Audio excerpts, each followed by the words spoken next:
We're grateful for each and every one of you. Let us know where in the world you're tuning in from. We'd love to hear from you in the comments. Let's begin. The moment Callie's heels clicked into the foyer, I knew something was off. Not the kind of off you could explain. It wasn't perfume or lipstick smudged wrong. It was energy. Wrong rhythm. She hadn't parked like usual either. Left the car idling out front, her headlights knifing through our quiet suburban street like she was trying to make a scene without saying a word. I watched from the shadows of the kitchen, hands wrapped around a lukewarm glass of bourbon. She never even noticed I'd started drinking again. I didn't flinch when she walked in. Didn't ask how dinner with the girls was. Because I already knew. Her hair, once effortlessly styled with care, was a disheveled mess of lust and fingers. Not mine. She stepped in with that careless grace that people develop when they start believing they're invincible. One elbow bent, purse dangling. Her silk blouse was unbuttoned just enough to be noticed. It wasn't subtle. Callie wasn't even trying anymore. You're just gonna sit there in the dark like some kind of stalker?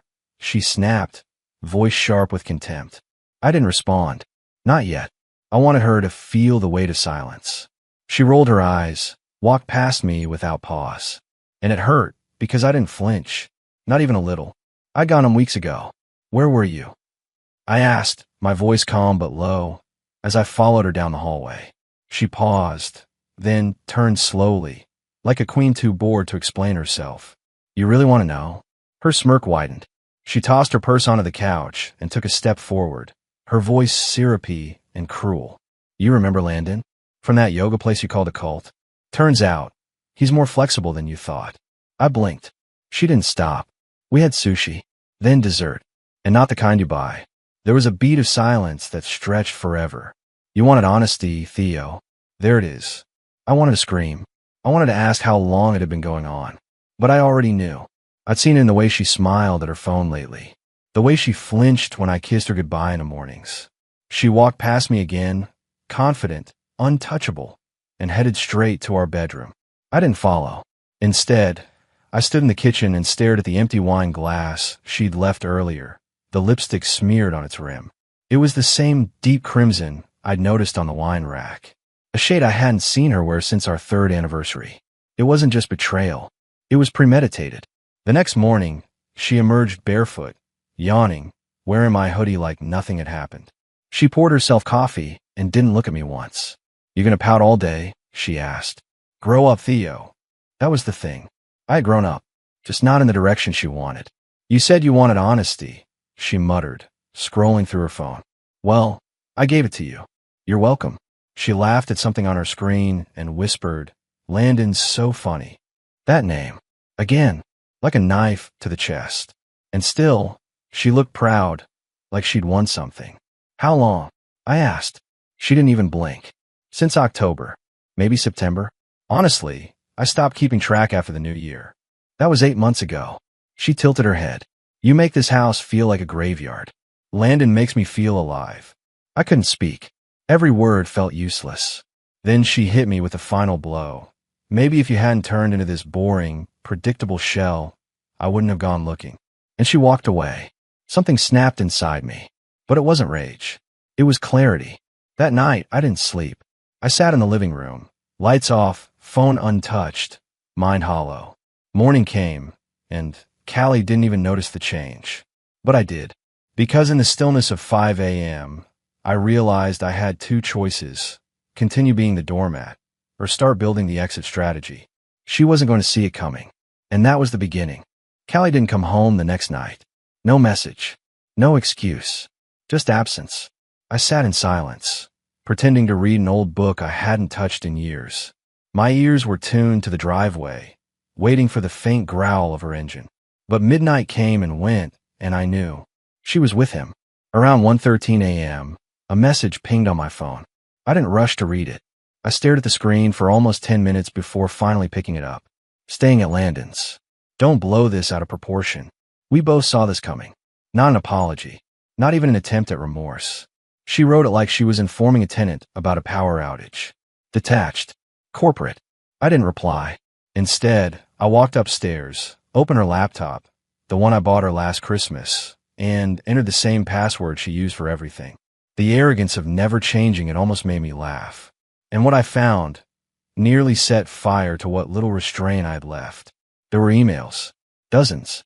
Messages so laced with venom and mockery, I almost didn't recognize the woman who wrote them. Theo still thinks I'm just tired lately. It's almost adorable how predictable he is. He brought me roses last week. Must have sensed I was slipping. Too late, though. If he ever finds out, I'll just blame him.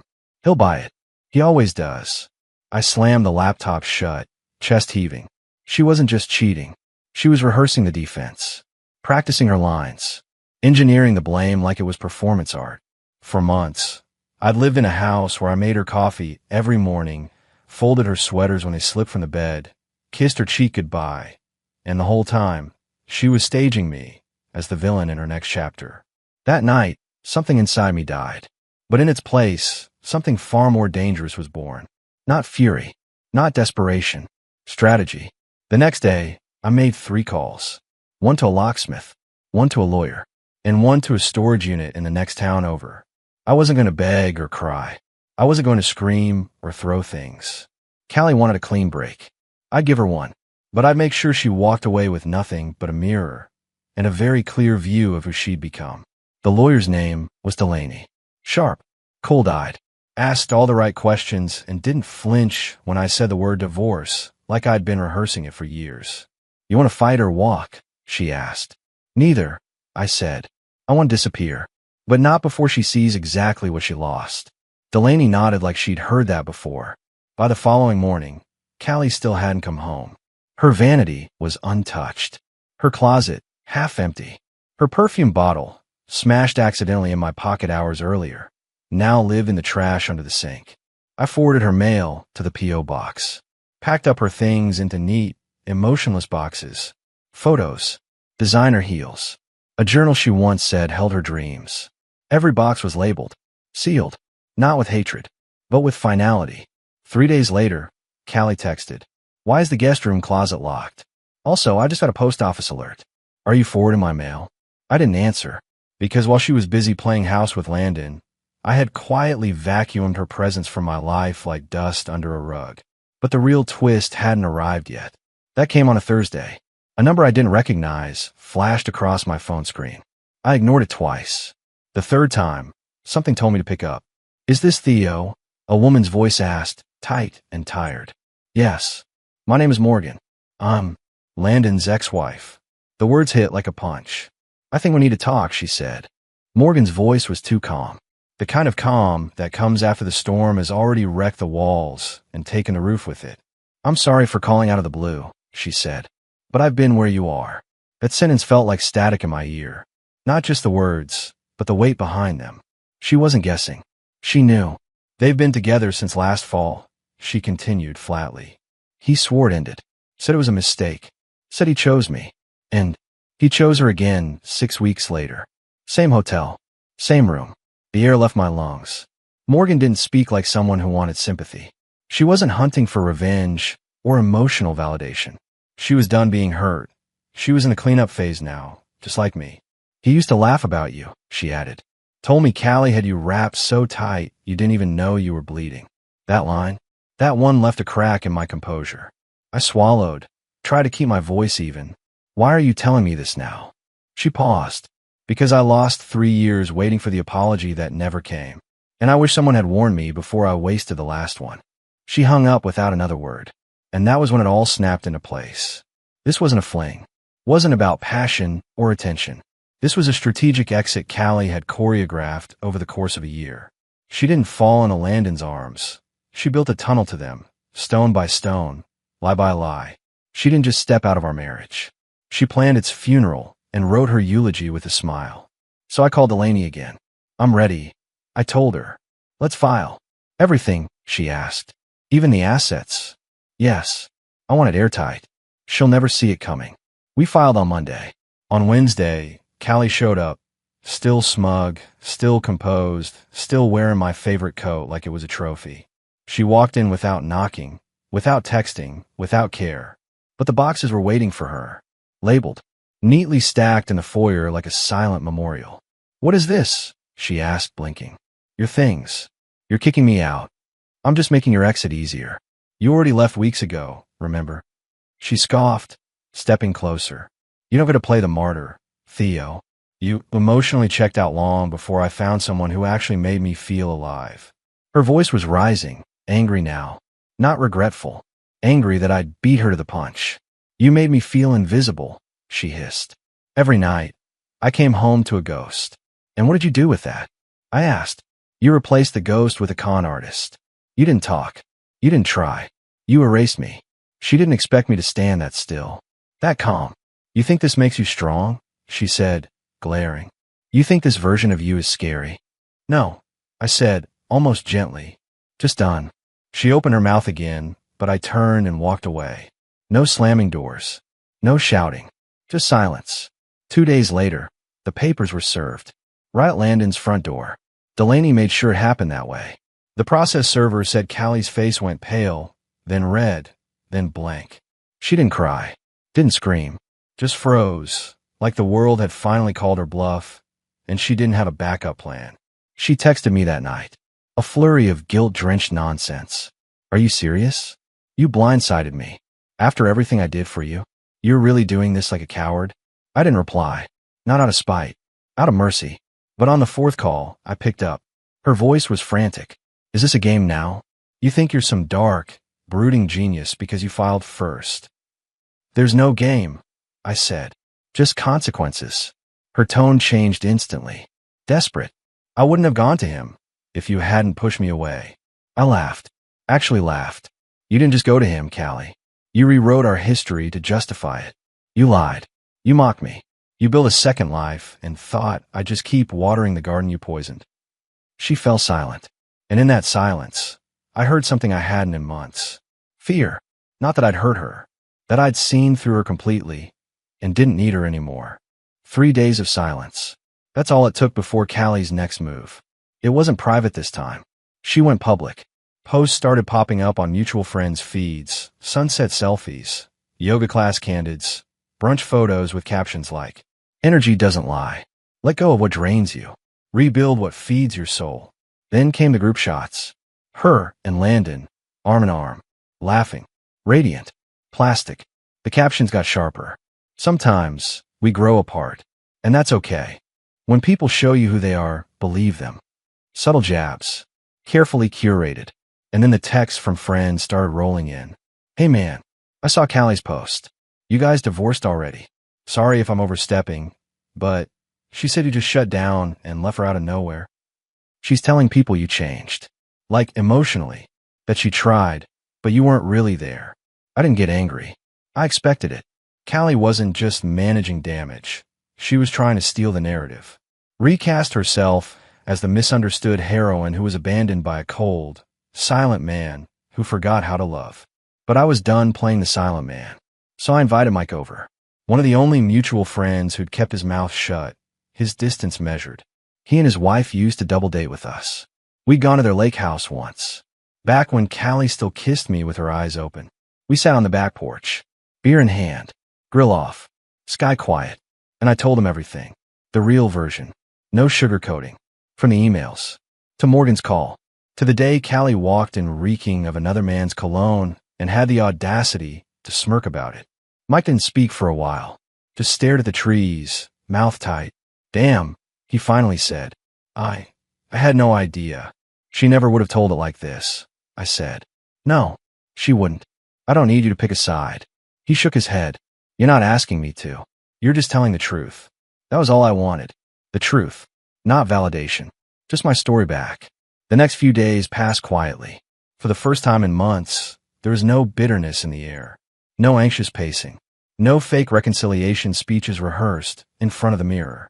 Just silence. Clean. Undeniable. Peaceful. Until Callie reached out again. This time, she softened. Just curious. Was any of it ever real to you? I almost deleted the message. Almost. But something about it made me pause. Because yes, there had been a time, before the rot, when she was the girl I'd spin in the kitchen on a Sunday morning. When her laugh was real and her love was unfiltered. Before it all turned scripted. So I replied. Just one line.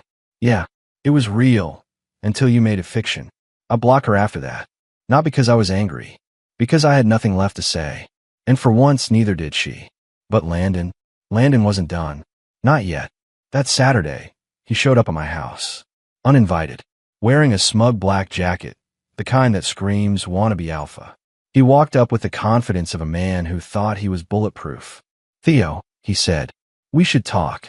I didn't answer, just watched him stew in the silence until he started to fidget. "She's been a mess since the papers," he said. "You didn't have to go nuclear like that." I tilted my head. "She was the bomb, Landon. I just let her detonate on her own timeline." His smugness faltered. He tried again. "Look, I get it. Emotions are high. She made mistakes. But you don't need to destroy her. She already did that," I said. "I'm just cleaning up the ashes." Landon stepped closer, voice low. "You think this makes you righteous?" "No," I said. "It makes me free." Then I smiled.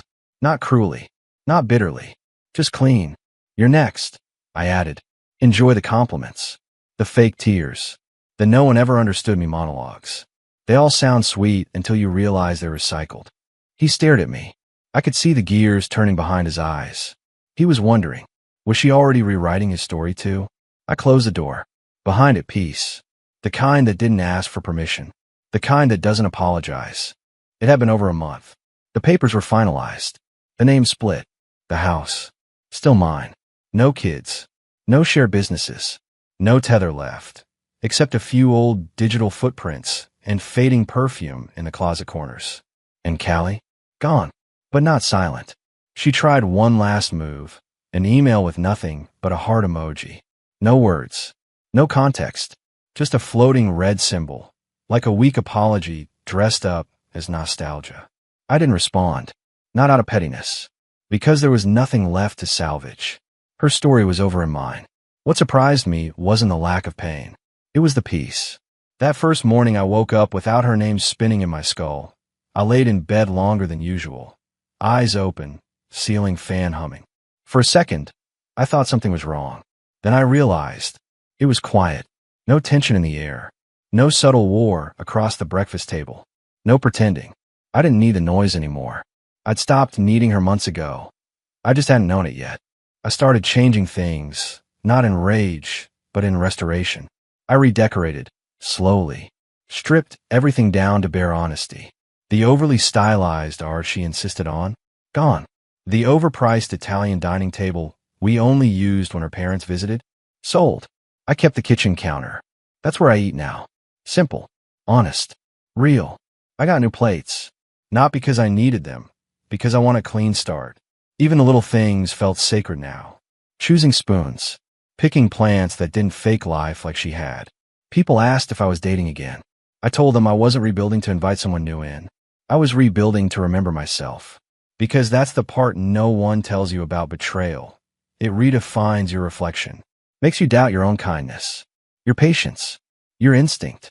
But survival? That brings clarity. I no longer wonder what I did wrong. I know what she did wrong. And I no longer try to fix it with explanations. That was the trap she set. Convincing me that I had to help carry her sins to deserve love. Never again. The last time I saw Callie, it was by accident. Grocery store. Frozen aisle. She looked smaller somehow. Not physically, but like her aura had collapsed. Landon wasn't with her. We locked eyes. She opened her mouth, then shut it again. I nodded, kept walking. And that moment, more powerful than any argument, any courtroom, any closure conversation. Because that nod, it said, "You are no longer mine to grieve." She didn't follow me, didn't reach out again. She knew. She'd lost the war. She didn't even realize I'd been preparing to win.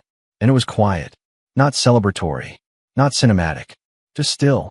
And that, more than anything, is the final revenge.